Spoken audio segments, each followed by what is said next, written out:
Okay, सो अब हम बात करेंगे startup India seed fund scheme की। ठीक है, इसकी शुरुआत हुई थी 2021 में। मिनिस्ट्री ऑफ कॉमर्स इंडस्ट्री और लॉन्च बाय DPIIT। देखो, इस basically startup India seed fund scheme का एम क्या है। जो कोई भी स्टार्टअप है ना, जब वो कोई किसी इन्वेस्टर के पास जाती है फंड रेज करने, ठीक है, तो कोई ना कोई स्टार्टअप के पास कुछ ना कुछ एक तरह से प्रोटोटाइप होना चाहिए, होता है, प्रूफ ऑफ कॉन्सेप्ट होना चाहिए। ठीक है, जिसको देख के इन्वेस्टर्स को पैसा दे। लेकिन प्रोटोटाइप बनाने में या प्रूफ ऑफ कंसेप्ट होने में भी अच्छा खासा इन्वेस्टमेंट लगता है। ठीक है, so startup India seed fund के जरिए गवर्नमेंट का ये एम है to provide a financial assistance to startup for proof of concept, prototype development, product trial, market entry, commercialization. मतलब इनिशियल जो भी स्टार्टअप का जो खर्चा आता है ना, चाहे प्रोटोटाइप डेवलप करने में या प्रोडक्ट ट्रायल करने में, वो इस स्कीम के जरिए गवर्नमेंट जो है पूरा करने की कोशिश करती है। अब इस स्कीम में डायरेक्टली गवर्नमेंट जो है वो स्टार्टअप को पैसा नहीं देगी। जो पैसा है ना, वो जाएगा सीधे इंक्यूबेटर के पास, और इंक्यूबेटर के ज़रिए स्टार्टअप के पास पैसा जाएगा। ठीक है, तो एलिजिबिलिटी क्राइटेरिया हम स्टार्टअप की भी देखेंगे और इंक्यूबेटर की भी देखेंगे। स्टार्टअप की बात करें तो DPIIT द्वारा इसको रिकॉग्नाइज होना चाहिए। ठीक है, और 2 साल लेट, मतलब 2 साल के अंदर स्टार्टअप होना चाहिए, 2 साल से लेटर नहीं होना चाहिए। ठीक है, नॉट ओल्डर देन 2 ईयर्स। 2 साल के अंदर ही अंदर वो स्टार्टअप हो।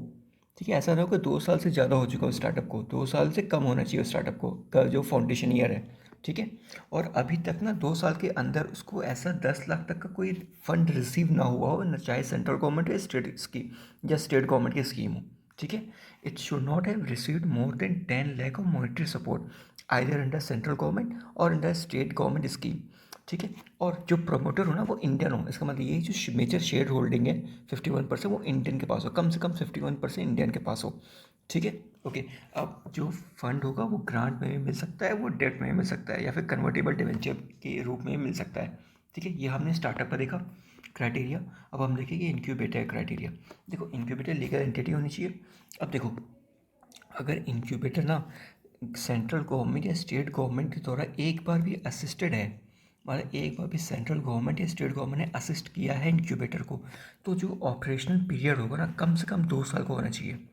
ठीक है, एप्लीकेशन जब वो इंक्यूबेटर डालेगा एलिजिबिलिटी के लिए, कम से कम इसके पास 2 साल का ऑपरेशनल पीरियड होना चाहिए। ठीक है, एंड उसके पास एटलीस्ट 25 लोगों के लिए जगह होनी चाहिए अपने फैसिलिटी में। ठीक है, और कम से कम 5 स्टार्टअप ऑलरेडी इसके अंडर इंक्यूबेशन में, इसके अंडर इंक्यूबेशन काम कर रहे हो।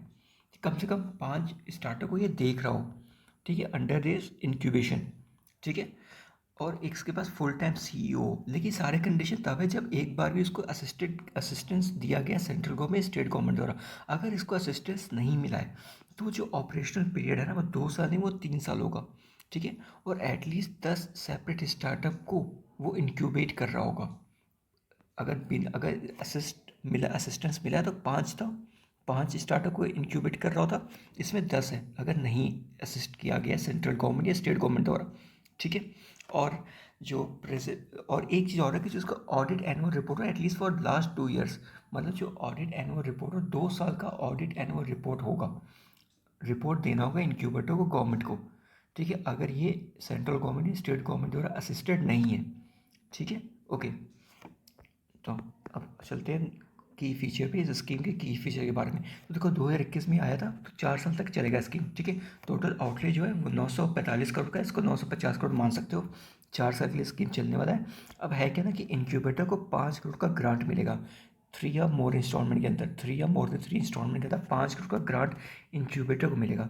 अब ये इंक्यूबेटर जो है वो ग्रांट प्रोवाइड करेगी या डेट प्रोवाइड करेगी स्टार्टअप को। ठीक है, तो देखो, disbursement of seed fund to start up an incubator up to 20 lakh as a grant for validation of proof of concept और prototype development।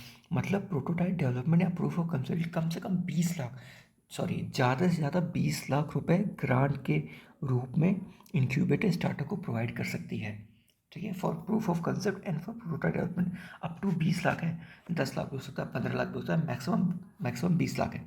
ठीक है, और मान लो इनके सब मार्केट एंट्री या फिर कमर्शलाइजेशन या फिर स्केल करने के लिए अप टू 50 लाख तक का इन्वेस्टमेंट कर सकती है।